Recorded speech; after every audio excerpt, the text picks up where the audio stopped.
Hey everybody, Uncle Creepy here with the senior producer of Dead Space, Chuck Beaver. Chuck, you ready to show us some mayhem? I am. Let's look at it. Alright, let's do it. So here we are, middle of the game. We're going through hydroponics. We are in the West Row chamber is where I'm heading into. I'm hunting down poison pods or poisoning the atmosphere. I'm trying to restore the atmosphere by killing them.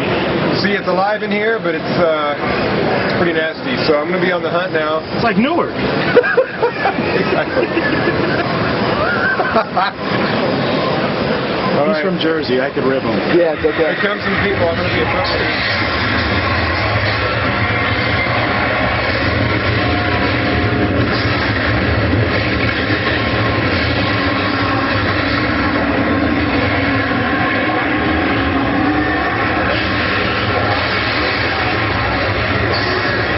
People all over me, trying to get clear and stay in the clear where I can actually survive. These spaces to freeze him. Oh, I missed. Woo! That's not good. Right, stay this guy. I gotta shoot the tentacles out. Body shots are pretty much a waste of ammo. So you gotta wait for them to have their tentacles out, and that's where they're most vulnerable. Same for arms and legs. Alright, the game is resource constrained, so I gotta do a lot of collecting no matter what I'm doing. Alright, first wave. I'm gonna go keep looking for some more of these poison pods, wherever I might find them. I suspect there's some over here. Looking for... I hear one back there breathing. Uh-oh. I'm gonna grab one of these guys, it's TK, it's exploding barrel. Damage myself and him in the process. But I got rid of him in one shot, so that was good. Whoa! All through. Switching weapons. Need some flamethrower action.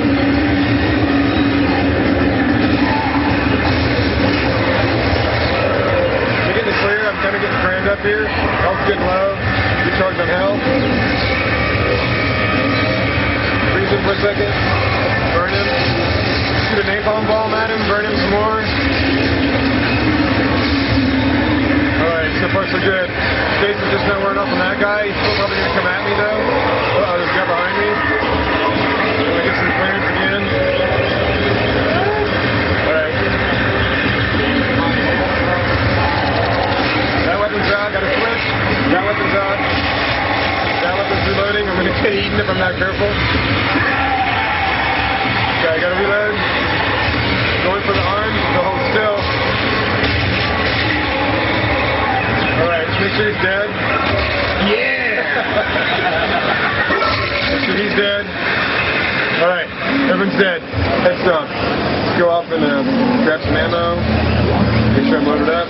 Hop in here. See if those poison pods is. Yeah, sure enough. This air is really bad. If I step in, my air meter goes off. Right? So it means I'm not breathing any real air right now. And I've only got a little bit of time before I'm going to die. There he is. Talk about a hangover. He got back testicles. That's right. He got back balls. I'm going to put him out of his misery. Poison the air. You should see a doctor about that. It's not good. Stump a box, get some collectibles. Alright, we're going to head out and try to take care of some more of those guys. Still hunting for poison pods. Uh-oh. More trouble. Reload before I get into the soup here. Really interesting design. Oh, I missed his face. That's terrible. Alright. This guy. Alright, he's down. Collect. One more guy.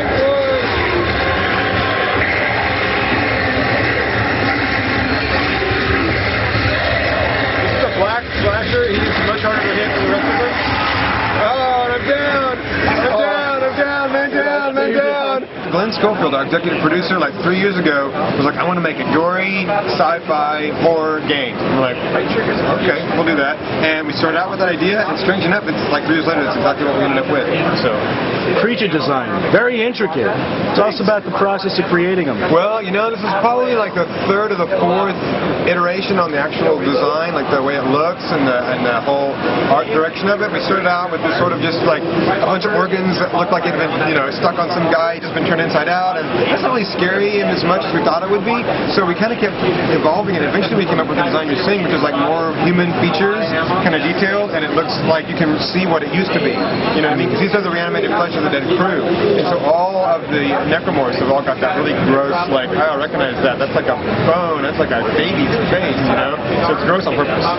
Now, the survival horror genre has been around a long time. What do you have to go through to bring us something new that gamers haven't seen already? Yeah, that's tough. So we wanted to do like survival horror genre that is a fun version of it, because everybody likes something they like the genre, they like to play that way, they like to be scared, and then like you said, we had to keep it fresh. So for us to be fresh, we're a science fiction setting, right, far distant future, not a lot of that. A lot of sci-fi tends to be really familiar, or survival horror tends to be familiar and relatable. You got a gun, you're in a city or a village, it's destroyed. So we're in the future, sci-fi. The other things we have are all of our innovations on strategic dismemberment. You know, the headshot is no longer the headshot. You have to take off their limbs and their body parts and stuff. Let's go to strategic dismemberment. Yes. I like strategic dismemberment. That's definitely It's a great excuse for having to tear all of your enemies limb from limb before they die, right? And then we start kind of messing with you after you get used to it. If you don't do it right, like some enemies are pregnant and they will like boost forth a whole bunch of other enemies. Other enemies have things waiting in line, wait for supplies for you. If you actually do hit it, you know what I mean? If you like hit it right, then you're going to have this weird surprise about what's going on. So it depends on what's going on. It's going to be a big mechanic to discover. And when can we expect it to be available? October 21st. We'll be looking for it.